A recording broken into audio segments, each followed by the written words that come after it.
It looks so nice when we were in the studio just looking at it, but if you're in a car window or you're driving, it doesn't look quite as I don't want to go pretty. out there. It's more treacherous. Yeah, it's one of those things where sometimes the more dangerous storm systems are the ones that only produce an inch or two of snow, because you think, oh, it's only an inch or two. When you get the big ones, you're definitely paying more attention. You're definitely being more cautious out there. These are just as dangerous, though, because the reality is the roads are quite slick, and folks may try to underestimate just how treacherous those roads can be. But you can see that folks are taking it easy out there throughout northern Illinois. We see through our network of webcams here, there's snow cover on just about every road surface. And so caution will be urged, especially on those bridges and overpasses, because those are the first to freeze over. Now, temperatures today have been sub-freezing across the board, a little bit below normal for once as far as our temperatures go. And at this 5 o'clock hour, we find ourselves between 26 and 30 degrees. Enough wind out there to knock the wind chills down into the teens. Right now, winds for the most part, 5 to 10 miles per hour, just a little bit more gusty in a few spots. Now, we are going to see a break in the action here. That's the good news.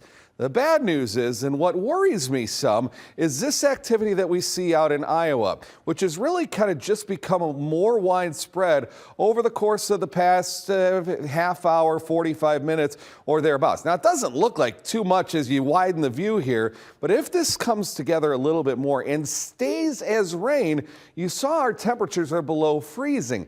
That could lead to some icy concerns. I'm not here to say that that's absolutely going to happen, but it's at least something that I'm going to keep a very close eye on here for the next couple of hours or thereabouts. Now, Timecast suggests that this should remain as snow by and large for the remainder of the evening. Should wrap up here around 9, 10 o'clock. Then we get a little bit of a break. Then perhaps a little bit of backwash moisture could swing back in, especially along and east of Interstate 39. That's where we could see an additional burst of accumulation. Overall, the thoughts have generally not changed. I think most of us end up in a 1 to 3 inch range, a little more up to the north and off to the northeast, and then less the farther west and south that you end up going. Let's give you a couple of cities here just to give you some context here. Again, higher amounts are going to be to the north, lower amounts down to the south. So Rochelle, you might be in that 1.5 to 2 inch range, while here in Rockford, we might be between 2 and 3 inches. Beloit, Belvedere, kind of in the same playing field, but Oregon, you get considerably less. Still enough, though. And then the same story here. Rockton, you might go a little bit above 3 inches, while in Dixon, we might struggle to get closer to an inch. Byron, you're looking at 1 to 2 inches. Tomorrow, I think we're quiet. Aside from an early snow shower, we should see more sunshine as we go throughout the day. Then on Saturday, sunshine mixed with a few clouds. Saturday will be a chillier day with winds coming straight in out of the north, straight in from Canada. Don't forget, you can get your hour-by-hour forecast, your 10-day forecast, the latest radar, video updates you have at One Stop Shop, our First Alert weather app, which you can download right here, right now. 32 degrees, the high temperature for us tomorrow, then just 25 on Saturday. 31 Sunday, we're back up to 40 on Monday.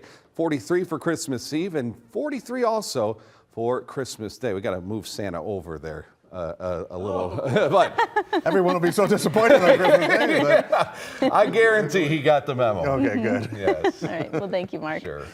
A Cubs legend could be returning to Wrigley Field for the first time in next year's season. We'll tell you why coming up in sports. And after the break, Ellen